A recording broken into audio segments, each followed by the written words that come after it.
Rapaziada, aqui eu vou fazer a apresentação da Gios FRS, o quadro. Selinho da Gios também, junto com o canote. O guidão dourado também da Gios. O freio hidráulico Shimano 446. O Rapidfire. A suspensão Boxer 200mm. A roda dianteira, o aro, é Deeper e o traseiro VMAX, mas isso não faz muita diferença não.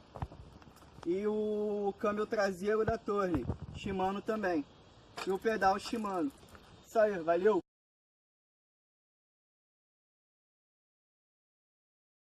Um quadrozinho full, tá? Da Kona, pezinho Deore, integrado, suspensão Storm, tá? E o resto aí é isso aí que vocês estão vendo aí.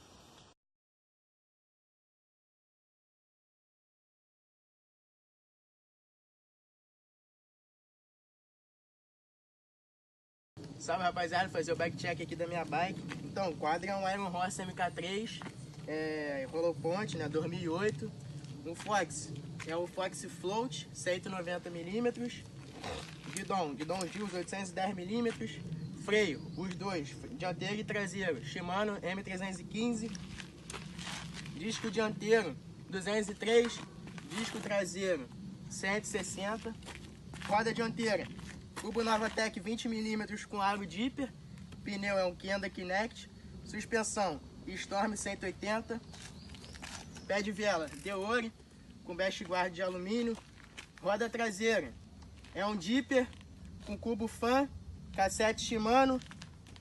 Câmbio Shimano Tourney. Um banco da WG. Canalzinho alumínio. E é isso aí, rapaziada.